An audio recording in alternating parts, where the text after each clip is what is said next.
une autre partie, il y a une histoire de tirage au sort. Donc, ouais. Alors, la Constitution peut être le gardien de l'intérêt général que s'il y a des citoyens pour la protéger. C'est pas le texte lui-même qui nous protège. C'est nous, ayant conscience que ce texte est important, ayant participé à son écriture, participant à sa révision et surveillant sa bonne exécution.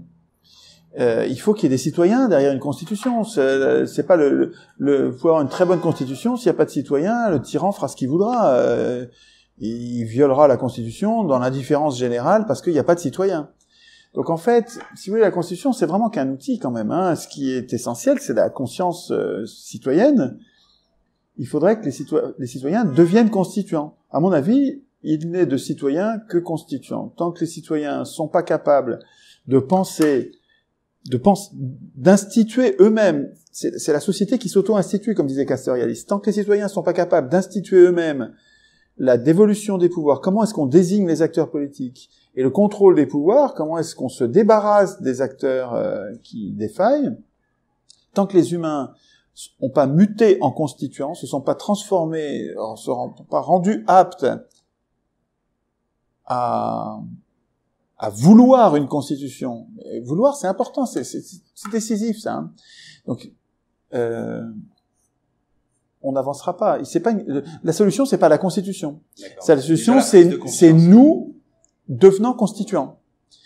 Alors, après ça, comment ça va se passer concrètement? Il va falloir qu'il y ait une assemblée constituante. Je crois qu'il y aura sûrement une insurrection ou une élection de quelqu'un qui est incorruptible et qui déclenche un processus d'écriture par le peuple de la Constitution.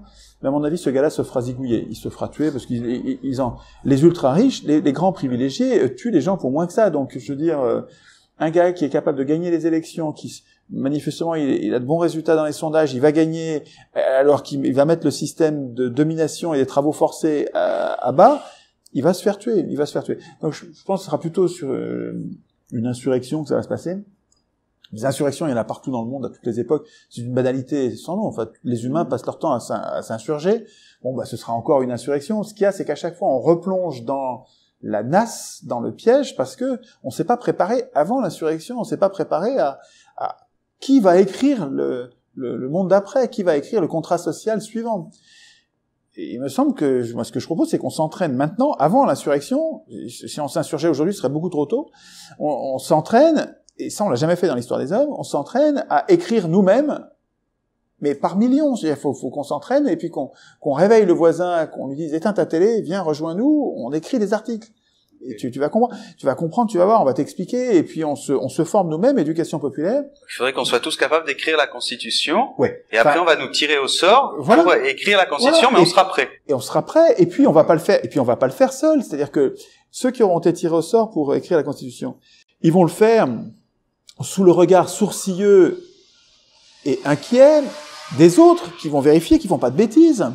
Je veux dire, un peuple constituant, il va pas accepter une assemblée constituante en la laissant faire sans la regarder. Il va accepter le tirage au sort parce qu'il a compris qu'il fallait bien on va pas écrire à 60 millions la Constitution. Donc il a bien compris qu'il fallait une procédure pour choisir les gens. Il a bien compris que le tirage au sort allait nous protéger des conflits d'intérêts, c'est-à-dire qu'on allait éviter d'avoir des gens qui soient à la fois jugés partis et qui soient à la fois parlementaires et écrivains de la règle qui va contrôler les parlementaires, parce que ce gars-là, il va jamais écrire des vrais contrôles, il va toujours écrire des contrôles factices. Donc les gens ont compris ça, ils ont compris que le tirage au sort les protège des conflits d'intérêts en mettant n'importe qui dans le rôle constituant. On se protège de la malhonnêteté, dans l'occurrence du processus constituant. C'est pas la malhonnêteté générale, hein. Je dis pas que les élus sont malhonnêtes en tout point. Je dis que l'élu, dans le processus constituant, il est malhonnête, il peut pas être honnête parce qu'il a un intérêt personnel contraire à l'intérêt général. Donc, c'est pas les hommes au pouvoir à écrire la Constitution. C'est pas aux hommes au pouvoir d'écrire les règles du pouvoir, voilà. Et donc, ayant compris ça, les humains étant devenus constituants, acceptent, j'imagine, hein, parce que c'est logique, le tirage au sort comme procédure équitable, incorruptible de désignation d'acteurs qui sont pas en conflit d'intérêts.